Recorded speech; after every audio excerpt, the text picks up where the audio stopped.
Mga balita naman sa labas ng bansa, mainit na sinalubong si Pope Francis sa kanyang pagdapag sa Joint Base Andrews sa Maryland, USA.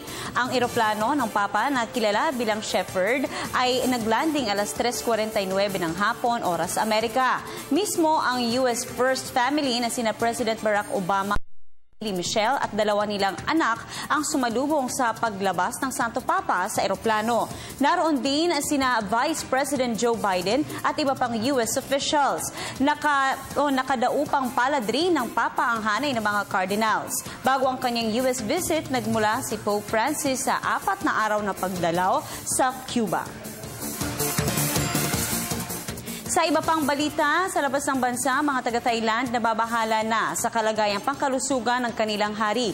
At Turkish migrants umaasa ring mabibigyan sila ng pagkakataon na makapasok sa kontinente ng Europa. Ito ang mga globalita ni Edwin Eusebio.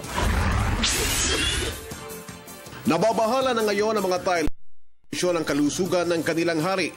87 taong gulang na si King Bhumibol Adulyadej na naluklok sa trono sa Pulpa noong 1946. Ang kanyang bunsong anak na si Princess Kulabor ay naghayag ng hindi karaniwang pakikiusap sa publiko para sa healing prayer na kung tawagin sa Budismo ay Pochang Kapalitra. Ilang taon nang nakakonfine sa hospital ang Monarch King ng Thailand. Si King Bhumibol, na kilala rin bilang Rama IX, ay huling lumantad sa publiko noong pang nakaraang buwan at dumungaw siya sa bintana ng kanyang silid sa Siraraj Hospital. Ang posibleng makamana ng kanyang korona na si Prince Maha Vajiralongkorn ay hindi naging kasing popular tulad ng hari. Bunsod nito, lumulutang ngayon ang mga katanungan kung sino ang ipapalit na hari ng Thailand. Sa ngayon, anila ay nasa kapangyarihan ang panig ng Queen's Guard at inaasahan ng i-endorse nito ang kanyang anak. Maging ang militar ng Thailand na magkahalo ang mga emosyon ay nagsabi na wala silang magagawa kundi ang tumalima sa utos ng susunod na magiging hari ng monarkiya ng Thailand. Dagsa na rin ngayon ang mga migranteng Pakistani sa Turkey. Nagsisilbing gateway ang naturang bansa ng mga migranteng nais makapasok sa kontinente ng Europa mula sa Timog Asya at Gitnang Silangan. Samantalang nakatuon ang pansin ng marami sa mga Syrian migrants sa Turkey, isang bayan doon, ang Bodrum, ay dinadagsa naman ng mga Pakistani kumpara sa Syrian.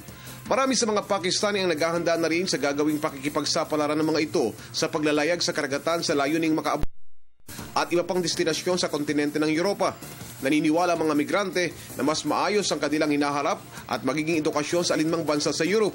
Samantala, marami ring mga migrante na nasa Turkey ang naghahangad na ituloy ang paglalakbay tungo sa mayamang bansa ng Europe tulad ng Germany at France. Ang ilan naman sa kanila ay nais na lamang manatili sa Turkey at doon magtrabaho kahit patid nilang hindi sila uunlad sa naturang bansa.